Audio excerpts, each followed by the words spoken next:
Thai land میں بچوں کی ایک فٹ بال ٹیم نے اپنے ایک ساتھی کی برتھ ڈے سیلیبریٹ کرنے کے لیے ایک انوکھا ایڈونچر پلان کیا۔ ساری ٹیم نے فیصلہ کیا کہ وہ تھیم لوانگ کیو کے اندر جا کر اپنے ٹیم ممبر کی برتھ ڈے سیلیبریٹ کریں گے، لیکن یہ بھی پلان کا حصہ ہی تھا کہ کوئی بھی اپنے گھر والوں کو اس پلان کے بارے میں نہیں بتائے گا۔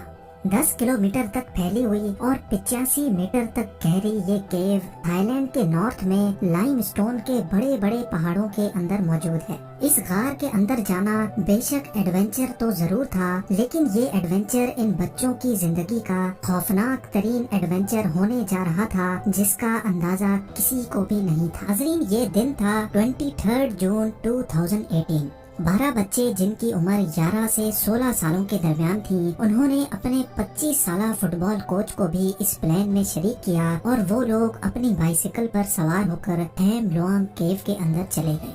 ان 13 لڑکوں کو یہ بالکل بھی علم نہیں تھا کہ ان کا یہ قدم کتنا بھیانک ہونے جا رہا ہے۔ ان کو غار کے اندر گئے ابھی چند منٹ ہی گزرے تھے کہ اچانک باہر موسم نے کروٹ بدلی اور دیکھتے ہی دیکھتے تیز بارش شروع ہو گئی۔ لیکن کیونکہ یہ 13 لڑکے اندھیری غار میں کافی ڈیپ جا چکے تھے، اسی وجہ سے ان کو باہر پڑنے والی بارش کا بالکل بھی علم نہیں تھا۔ منٹوں کا ٹائم اب گھنٹوں میں بدل چکا تھا۔ لڑکوں کے گھر والے جو یہی سمجھ رہے تھے کہ ان کے بچے فٹ بال کھیلنے گئے ہیں، جب وہ ٹائم پر واپس گھر نہ لوٹے تو ان کو بھی پریشانی ہونے لگی۔ غار کے اندر موبائل نیٹ ورکس نہ ہونے کی وجہ سے اب نہ تو ان 13 لڑکوں سے کانٹیکٹ ہو پا رہا تھا اور نہ ہی کسی کو یہ معلوم تھا کہ وہ اس وقت کس جگہ موجود ہیں۔ آخر کار فٹ بال کلب سے ایک ہنٹ ملنے پر معلوم پڑا کہ لڑکے تھیم لوانگ کیو کی طرف گئے ہیں۔ جب گھر والے بھاگتے بھاگتے کیو کی انٹرنس تک پہنچے تو ایک دل دہلا دینے والا منظر ان کا پہلے سے انتظار کر رہا تھا۔ یہ دیکھا گیا کہ کیو کی انٹرنس پر فٹ بال پلیئرز کی سائیکلز اور ان کا کچھ سامان تو پڑا ہے، لیکن ان کے بچوں کا نام و نشان کہیں پہ بھی نہیں ہے۔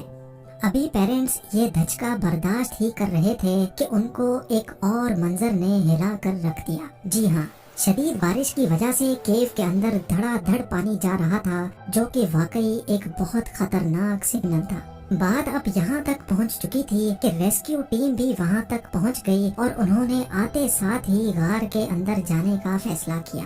غار کے اندر ہر جگہ پانی بھرتا جا رہا تھا اور سونے پہ سہاگا اندر گھٹن کی وجہ سے سانس لینے میں بھی کافی مشکل ہو رہی تھی۔ رات کے 1 بج چکے تھے، لیکن ابھی تک بچوں کا کوئی سراغ نہیں ملا تھا۔ پہاڑوں سے گرنے والا چھپا چھپ پانی مسلسل غار کے اندر جمع ہوتا جا رہا تھا اور پھر ایک وقت ایسا آیا جب غار کے اندر موجود ریسکیو ٹیم کی طرف سے ایک خبر آئی۔ یہ خبر ان پریشان پیرنٹس پر آگ بن کر گری، کیونکہ ریسکیو ٹیم کا کہنا تھا کہ غار کے اندر ایک پوائنٹ ایسا آ گیا ہے جہاں اب پانی غار کی چھت سے جا لگا ہے۔ زیادہ اکوپمنٹ نہ ہونے کی وجہ سے ریسکیو آپریشن کو فی الحال یہیں روکنا پڑا، یعنی یہ بات کنفرم ہو چکی تھی کہ اگر وہ 13 فٹ بال پلیئرز غار کے اندر ابھی تک زندہ ہیں تو ان کو یہ رات اکیلے ہی گزارنی پڑے گی۔ کیو کے ایک میپ سے معلوم پڑا کہ اس کے کچھ حصے کافی ڈیپ ہیں، جبکہ چند پوائنٹ پر یہ کیو اونچائی کی طرف بھی جاتی ہے۔ ایکسپرٹس کا ماننا تھا کہ اگر یہ فٹ بال پلیئر زندہ ہوں گے تو وہ ان حصوں میں ہی پناہ لے رہے ہوں گے جو اونچائی پر ہیں۔ ساری رات غار کے اندر پانی کا لیول بڑھتا ہی چلا جا رہا تھا۔ صبح ہونے سے پہلے ہی ریسکیو ٹیم نے سب سے پہلے غار سے پانی کا لیول کم کرنے کے لیے ہیوی ڈیوٹی پمپس لگا دیے، لیکن سب کو صرف ایک ہی سوال تنگ کر رہا تھا کہ اگر وہ 13 لڑکے ابھی تک زندہ ہیں تو ان تک پہنچا کیسے جائے۔ ایکسپرٹس کے مطابق اس کا صرف ایک ہی راستہ ہے اور وہ یہ کہ پروفیشنل ڈائیورز پانی کے ذریعے غار کے اندر جائیں اور لڑکوں کو تلاش کریں، لیکن ان ڈائیورز کو کیو کا ایکسپیرینس ہونا لازمی ہے۔ اس مشن کو انجام دینے کے لیے تھائی نیوی نے اپنے کمانڈوز ریڈی کیے، جن کو انڈر واٹر مشنز کا کافی ایکسپیرینس تھا۔ فٹ بالرز کو کیو کے اندر گئے اب پورے 24 گھنٹے گزر چکے تھے اور ہر گزرتے پل کے بعد ان کے زندہ رہنے کی امید ختم ہوتی جا رہی تھی۔ ظاہر ہے اگر وہ زندہ بھی ہوں گے تو نہ ہی ان کے پاس اتنا کھانا پینا بچا ہوگا اور نہ ہی جس جگہ وہ پھنسے ہوں گے وہاں اتنا آکسیجن باقی رہا ہوگا کہ وہ سانس لے سکیں۔ थाई नेवी के कमांडोज को पानी के अंदर जाने से पहले अंदाजा लगाना था कि फुटबॉलर्स केव के किन खुश्क पॉइंट्स पर मौजूद हो सकते हैं। इन खुश्क पॉइंट्स में से एक पॉइंट पताया बीच कहलाता है, जहां पर फुटबॉलर्स के होने की काफी उम्मीद थी। लेकिन मसला ये था कि ये पॉइंट केव की एंट्रेंस से लगभग 4 किलोमीटर दूर था। इसका मतलब था कि इनको पानी में काफी दूर तक स्विम करना था, और वो भी गार की तंग जगह और बिल्कुल अंधेरे पानी में।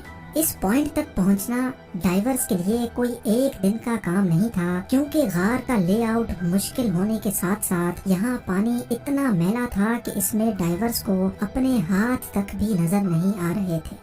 अब क्योंकि और कोई ऑप्शन तो था नहीं, इसी वजह से डाइवर्स के अंदर जाने का अमल शुरू कर दिया गया। थाई नेवी कमांडोज पानी में जितना अंदर जाते थे, वो एक लाल रंग की रस्सी छोड़ते जाते थे, ताकि वापसी का रास्ता उनके लिए आसान हो सके। उनके लिए केव के अंदर जाना बहुत मुश्किल था, लेकिन वापस आना काफी आसान हो जाता था, क्योंकि वो लाल रस्सी को फॉलो करके वापस आ जाते थे। पूरे 2 दिनों के बाद वो केव के एक ऐसे पॉइंट पर पहुँचे जहाँ पानी नहीं था। अच्छी खबर ये थी कि यहाँ किसी भी लड़के की डेड बॉडी नहीं मिली, लेकिन इसका मतलब ये था कि फुटबॉलर्स अभी भी काफी ज्यादा गहराई में मौजूद हैं। नेवी कमांडोज थे तो एक्सपर्ट, लेकिन उनको केव रेस्क्यू का कोई एक्सपीरियंस नहीं था। इसी वजह से उनको हर कदम उठाने के लिए काफी ज्यादा टाइम लग रहा था। अब फुटबॉलर्स को फंसे पूरे 4 दिन गुजर चुके थे। केव के बाहर रेस्क्यू टीम ने अपना बेस कैंप भी बना लिया था, और अब इंटरनेशनल मीडिया भी इस हादसे की कवरेज दे रहा था। वक्त तेजी से गुजर रहा था।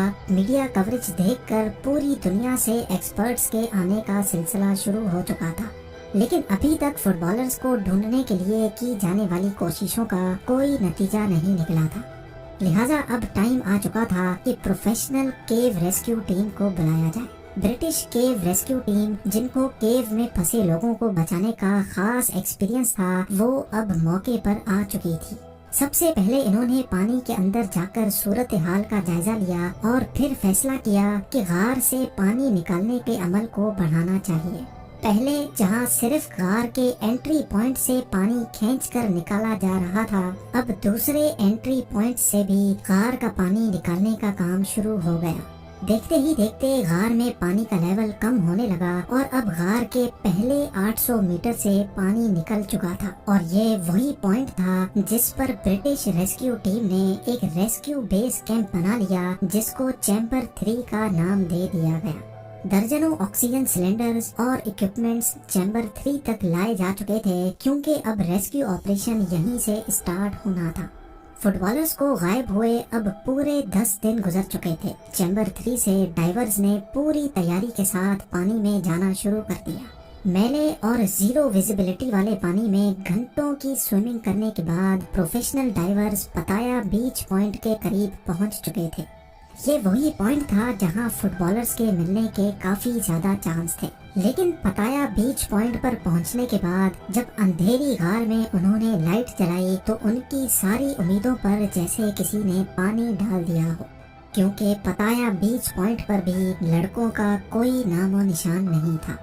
अब कंडीशन ये थी कि डाइवर्स के पास सिर्फ इतनी ऑक्सीजन बची थी कि वो वापस चैम्बर 3 तक पहुंच सके। यानी अगर डाइवर्स इस पॉइंट से आगे गए तो उनके पास वापस लौटने जितना ऑक्सीजन नहीं बचेगा।